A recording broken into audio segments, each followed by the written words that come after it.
right, welcome back to another episode of Shifting Schools. I'm Jeff Udick, your host here today, and filling in for Trisha, who happens to be away this week. So I had the honor of doing this interview all on my own. And today we're going to be learning from and talking to Elliot Mack, who is a co-founder of Daigon Esports. Those of you that have been listening to our esports mini-series will know that Daigon Esports was one of our sponsors during this mini-series, and we are so appreciative of Daigon and Elliot to step up and to be a sponsor of this. I think this has just been, for myself personally, one of the best mini-series that we've done. It has opened my eyes to so many things around esports that, as a non-gamer myself, I think the last game I played was Duck Hunt. Just a credible learning for myself around this idea of how do we bring student culture into our classroom? And esports is one of those ways that we can do that. And if we're not bringing esports into our schools, then we're missing a segment of our population that we might not be engaging, or we can engage differently. And I think that is doing a disservice to our kids. And so my hope is by the time we finish this up, we're wrapping up this mini series, that we're thinking about, are we engaging all of our students? And are we leaving something on the table by not inviting esports into our schools? Because we have students. We all know we have students who are into esports and gaming. And hopefully throughout this mini series, you've heard and you've learned as much as I have that it's not about the game. It's about the conversations and the community and the skill set that kids are creating by gaming. And that's one of the things I really appreciate about today's interview with Elliot, is really what he talks about is how Daigon Esports got started. And this is what I wrote down, is it's just friendship, passion, conversation, action. You're going to hear today how he formed a friendship through gaming with his co-founder. That friendship through the game then became a passion, and their passion was gaming. And they start to set up their own little leagues over the summer during COVID, and how much gaming meant to Elliot during COVID, where he felt disconnected. You know, he is a third culture kid, so he's grown up in different cultures that are not his own. And, you know, he's stuck in an apartment in Washington, D.C. He can't get out to go be with his parents during COVID.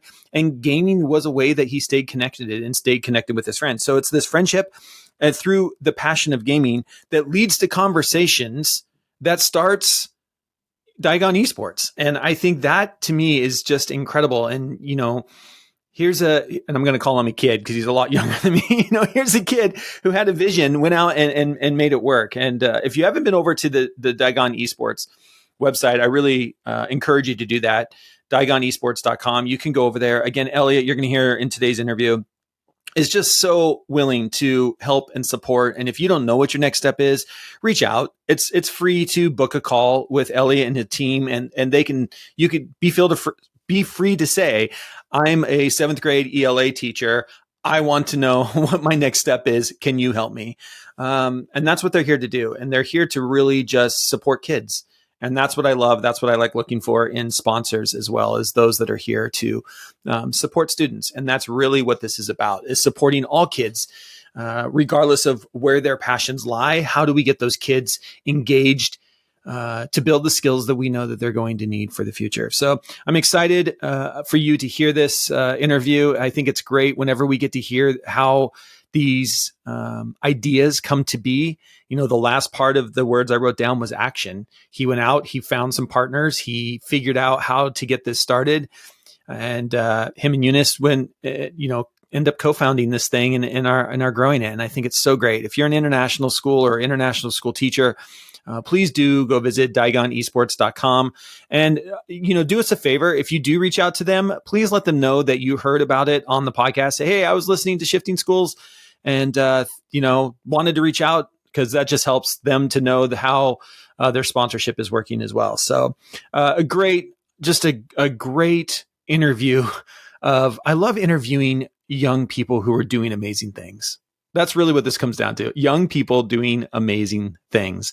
And I love supporting them whenever they can. So I love giving them a platform to talk about Daigon Esports and everything that they're doing to support schools, international schools specifically. As a third culture kid, saw a need, saw a gap, and decided to do something about it. So you're going to love this interview.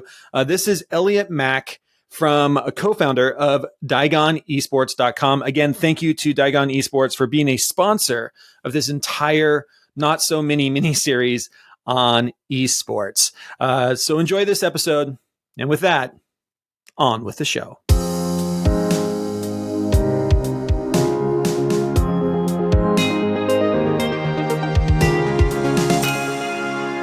All right. Well, Elliot, welcome to the Shifting Schools podcast. It's so great to have you here today. Thank you so much for having me on. I'm excited for our conversation.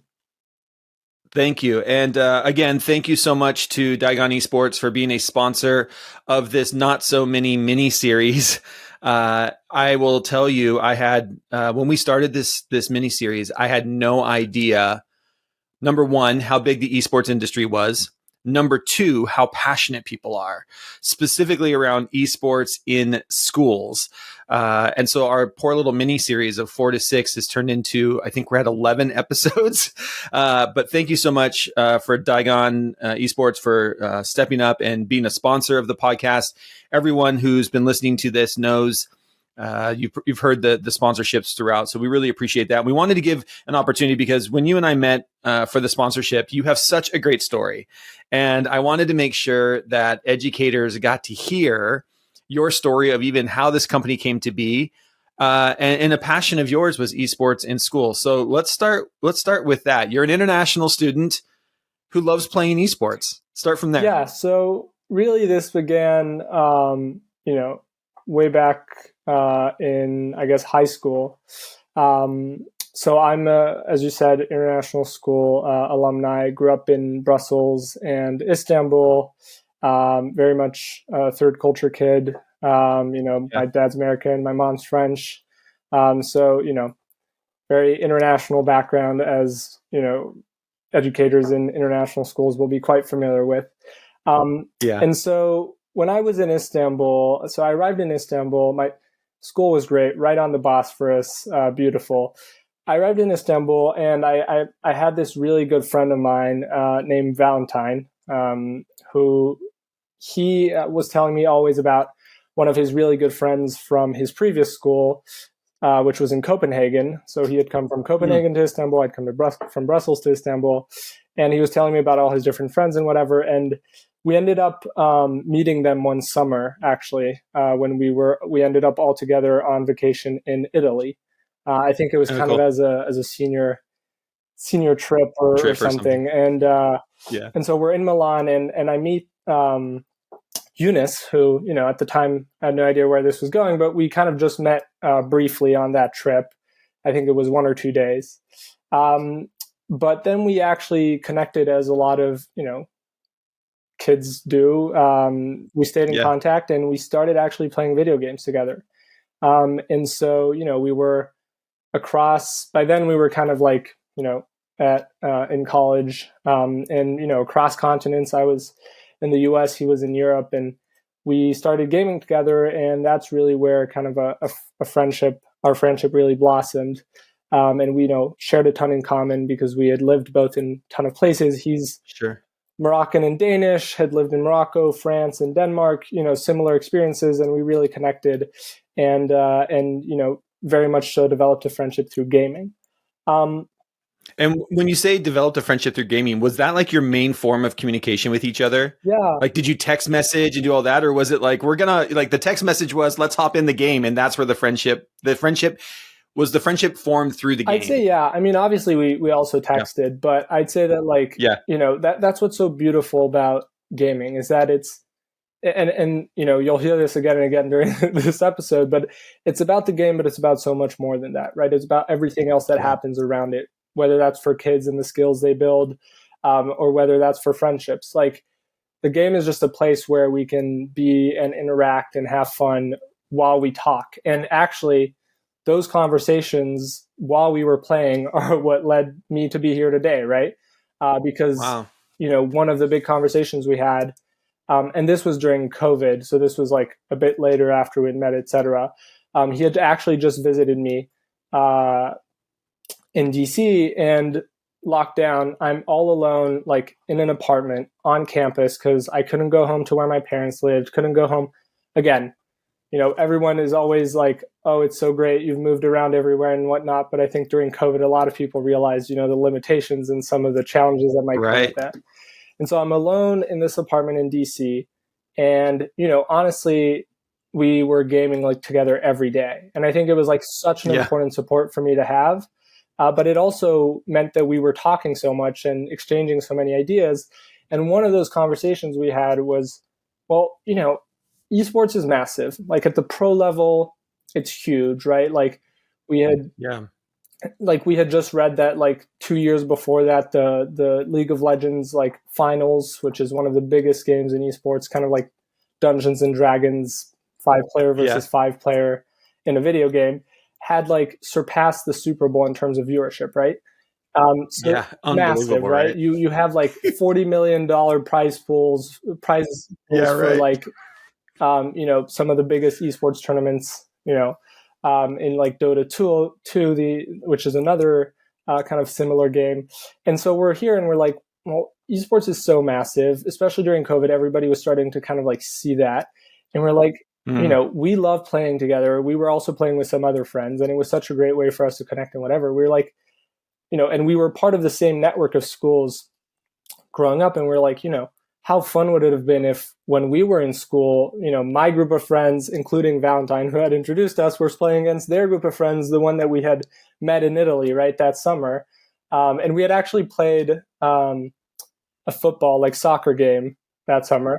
And that Yeah. was a lot of fun. We were like, what if we were just doing that, every week and playing? And so we started just like kind of fantasizing about what that would have been like. And, from there, we both kind of were really passionate about entrepreneurship, and we just kind of one thing led to another, and we started doing it together. And so, we really were on a mission to bring this back to who we were. And that is really kind of our dream. And yeah, so that's really how it all started. And then along the way, we kind of met David and Gary, who had, previously founded a activities management platform and worked with over, 500 international schools for like 10 years and have a ton of experience. And so, we really kind of teamed up with them to make sure that we could kind of execute on that dream and on that vision. And so, yeah, now we're really excited to start bringing esports to, international schools and kind of helping them empower their students and unlock a new world of opportunities, which I'm sure we'll discuss more. Yeah, well, it's just such a great story, and I think this is it. You bring up the pandemic and how I think you're right. I think esports and just gaming for a lot of students was a way to connect or stay connected with your friends and friendship groups, and and we did see a large explosion during that and coming out. Can kind of reflect on this last year. We're recording this in July. We're just done with the 2022-23 school year.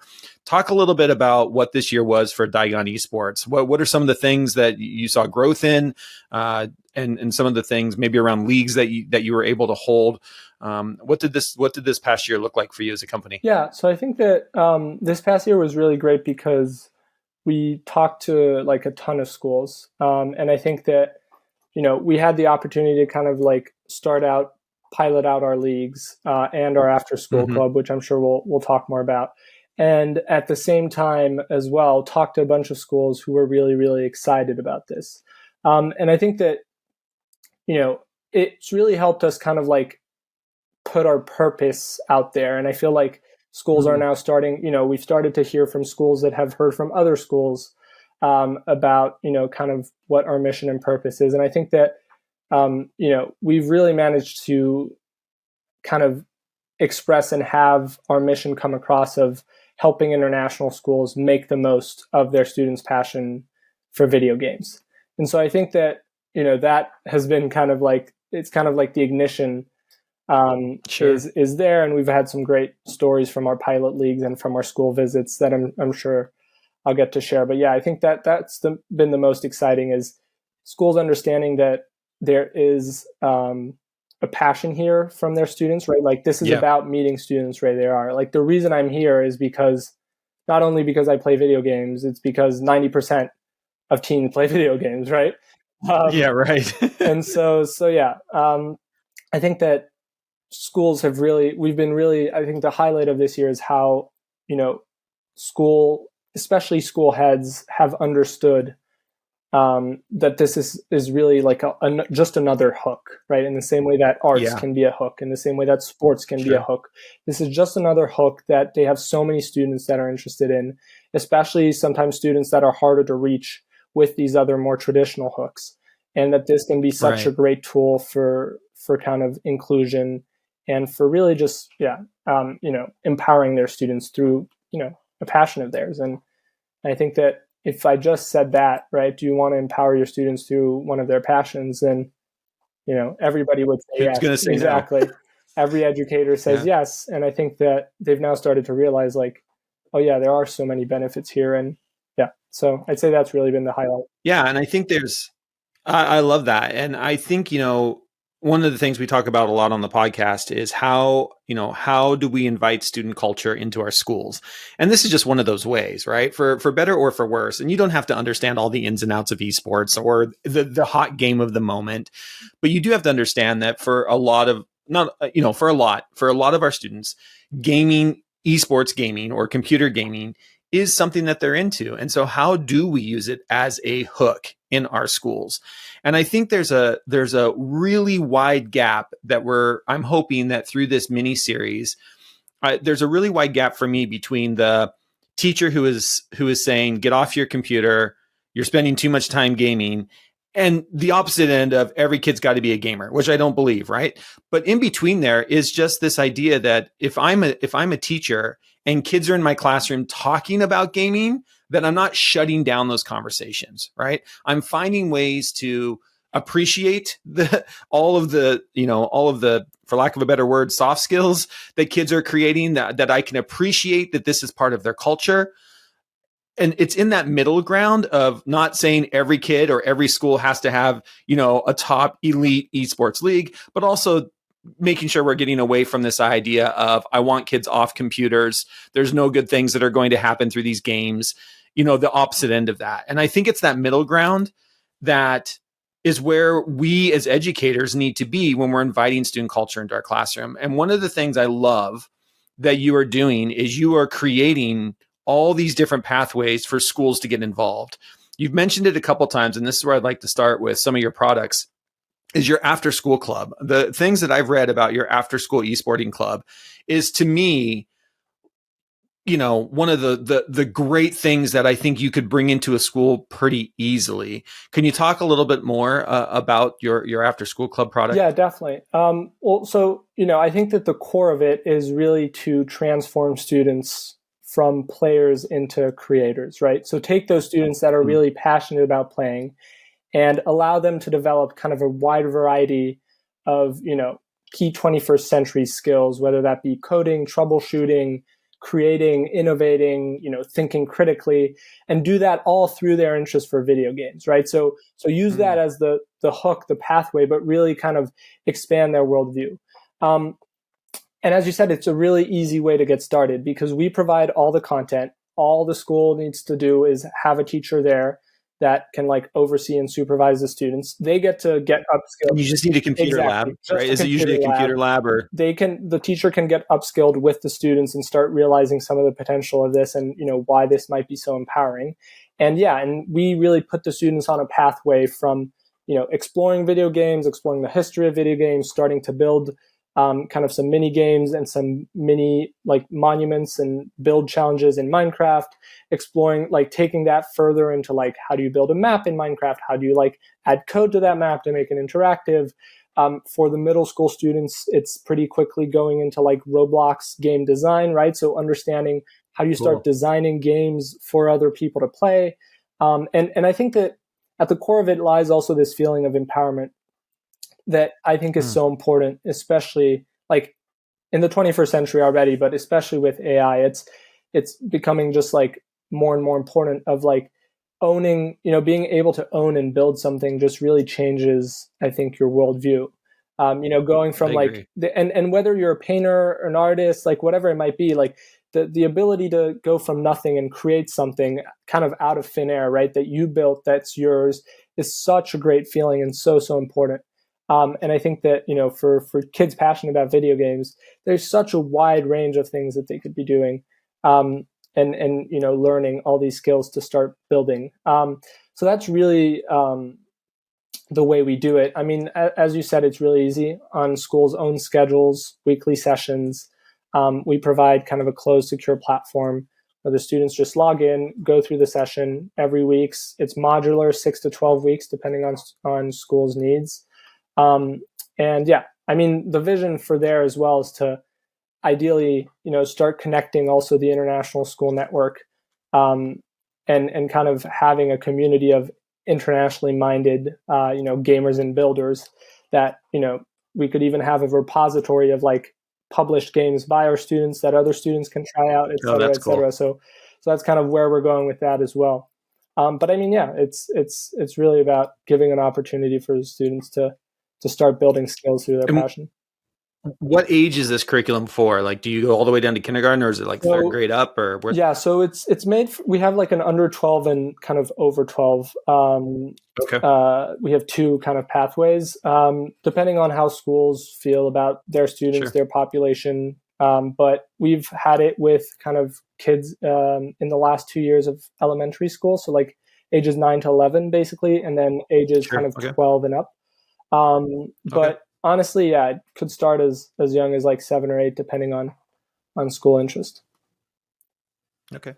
Yeah, I think it's a great way for schools to get involved. And again, if you head over to Daigon Esports, you can book a free 30-minute call with Elliot and the team, and they'll help you get started with it. But I do think it's such a great way. And, you touched on this as a third culture kid as well, is one of the things about being an international student and being a third culture kid is you do move a lot. I mean, a lot of kids don't, very rarely in the international world do kids, K through 12 at the same school. And I think finding programs like this where, if I move from Turkey to Brussels and I know that they have an esports program because maybe I was in competition with them, I already have an in. I might even already know some of those students when I move to that school because we were playing in some kind of league game. And I'm thinking more of like middle school, high school. Can you talk about maybe some of those connections that you've seen and the league aspect that you guys also definitely provide? So actually one of our coaches at one of the international schools in Sofia, Bulgaria, actually shared a story with me where he was telling me how they already have kind of a really good club culture, and they've been really one of like our most advanced schools in a lot of ways, and students are so great. We're working with them on different projects, and it's really great cool stuff going there. The coach is absolutely amazing, and he shared with me how like because they've played against other schools, kind of for example, one school in Poland, in Krakow, during sports meets. He had some of his esports students who were also, on the sports team or whatever, that like knew some of the players because they had played together virtually, right? In the esports competition. So, cool. It's definitely like you'll have those competitions going. I think that, really the goal with us with the esports competitions is to provide essentially, help schools provide their students who are passionate about esports with a space to kind of belong and be celebrated and shine while representing their schools against other schools, right? And so it's pretty straightforward. It's 7 to 9 week long competitions, 3 turns in the year, and every week, your school will be competing against another school. So yeah, and again, here the vision is to connect the international school network and kind of create that global community. And down the line, we're looking forward to having kind of our world championships for esports, and hopefully have kind of a ranking of as many international schools as possible. And I think it's quite unique because in the international school space, and all international educators will know this, you go to the same conferences, you move around schools. Yeah. There's kind of this like invisible network, right, of teachers, sure, educators, schools, and esports really provides a unique kind of platform to really connect all these schools together in kind of one space, right? Even if that's just through like a ranking or through a yearly Right. competition. Yeah. So we're really excited about the prospects of that as well. Yeah. And you're right. There is this very unique, it's really hard to explain to people who haven't been in international schools, the connectedness that you feel. And it really is a small, as big as it is, it's a pretty small community. Somebody knows somebody who worked with somebody Exactly. or had a student of somebody at some point. Exactly. It's amazing how quick that goes. You have a fairly new product called the Q. Where you were saying that, it's a safe place for students in international schools to play, engage, and socialize. Can you maybe talk a little bit about um, the new Q Yeah, definitely. offering that you're Yeah, doing so here? we're still kind of like testing that out, and honestly, we're waiting kind of to hit a critical mass of schools where this makes more sense. But the idea is just to provide a safe space for students, right? I think the biggest fear from any parent is having their kids play and they don't know with who they're playing and they're playing with strangers online, right? Right. Yeah. So the idea here is that we're able to provide students with kind of reliable, it's basically recreating Eunice and I's story, right? Trying to create those friendships Yeah. globally. So providing kind of a safe space for students to connect kind of outside of the competition. But we're still very much developing that because we want it to be safe. We want it to be really a safe space, and we want to be doing that incrementally to make sure that it becomes really a safe space and can be really safe space. And we have a lot of plans on mechanisms on how we can help make it a safe space and help with like monitoring and a lot of different things. But so we're still very much like at the early days of that. But again, it's part of that broader vision of connecting the international kind of school network of saying like, if you're passionate about something and you can meet someone from, another country in your continent, whatever it might be, who might be going through the same exact exams, the same exact, and may share a lot of passions, right? It's kind of being able to find community more widely and essentially really engage in global citizenship through esports for these students. So that's kind of the broader vision, but we're still very much developing that. And right now, our biggest focus is really getting, kind of expanding our international school competitions as well as our gaming after school club for schools. And then once we feel like we're in a good space for that, we'll be releasing kind of, scaling up in terms of the numbers of schools we open this up to. So yeah. How many schools did you have take place in the competitions last year? How many different international schools? Did you have different leagues running around the world? Last year we actually only had a league in Europe. So we're really excited to be launching multiple leagues within Europe and then also leagues in the Middle East and Asia this fall. So we're quite excited to kind of expand and that's great. And we're definitely excited to have more schools join.